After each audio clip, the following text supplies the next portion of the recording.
Տիկին նախարար, ես մի երկու բառով ասեմ, թե ինչ ակնկալիք ունեմ այս սպասվող տարվա տեսանկյունից օպերատիվ աշխատանքների ակտիվացման համար։ Գիտեք, որ ամեն տարի ես հարցը բարձրացնում եմ, պարոն Ֆիդանյանը կհաստատի, ինչ դեռ ձեր նախարար լինելը եւ հիմա ձեր արդեն պարբերաբար ձեր առաջ եմ դնում գաղտնալսման հնարավորությունից օգտվելու խնդիրը։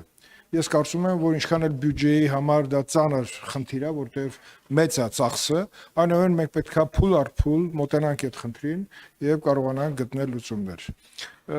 Քանի որ այսօր լսեցինք եւ ձեր զեկույցը եւ հարցերի պատասխանը, նաեւ սուր հարցեր եղավ մի պահ, որ ես sense նայում եի, երբեք չէի տեսել, որ ձեր մոտ որևէ լարվածություն առաջանա, բայց դա նկատեցի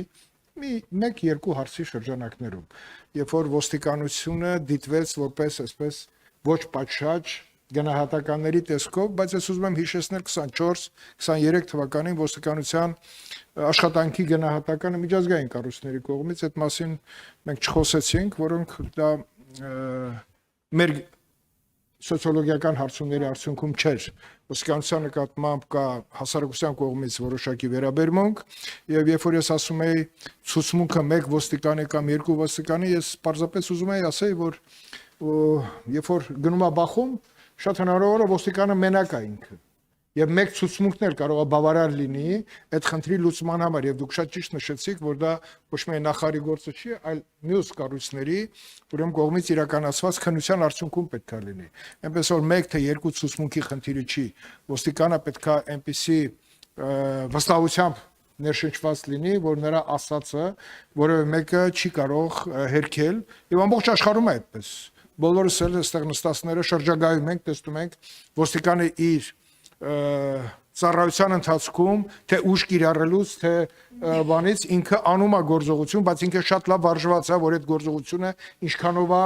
օրենքով նախատեսված եւ հիմա գվարդիան, որ մենք ստեղծում ենք, բազմիցս քննարկել ենք, որ գվարդիայի մեր անձնակազմը պետք է շատ լավ անվանեն այն չափը, թե ինչքան ինքը կարա ուժ կիրառի, բայց երբ որ գվարդիան կանգնած է, նաեւ դիմացի կանգնողը պետք է իմանա, որ գվարդիան ուժ կիրառելու մեծ լիազորությամբ օժտված։ Եվ ընդհանրապես ուժային կառույցը բառ ասում է ուժային։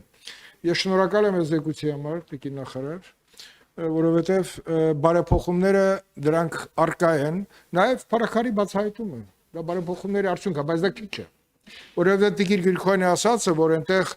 կանխարգելման ծրագրերը պետք է օր առաջ լինի,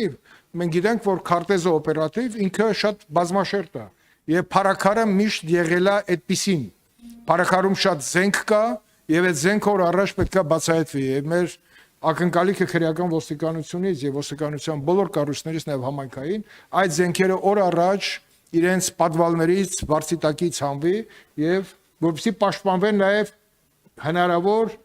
այն անուղեղները, որոնք կուզեն մի օր այդ զենքը կիրառեն, որովհետեւ դա բերելու է ծանրագույն հոդվածների, որի տակից արդեն տասնյակ տարիներով մինչև ցմահ կարող է դուրս չգան։ Ես կարծում եմ, որ մեր բարեփոխումները մենք կշարունակենք։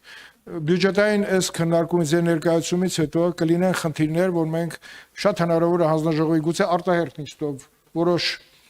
բաներ ամփոփենք նաեւ ձեր անձնակազմի հետ մեկտեղ, որովհետեւ մինչեւ լիագումար նիստ որոշ առաջարկներ նաեւ հանձնաժողովը որ տեսնում է, որ կարելի է դա ունենալ, հա, այս բյուջետային տարվա համար մենք հանձնաժողովում այդ հարցերը կբարձրացնենք եւ կուղարկենք կառավարություն։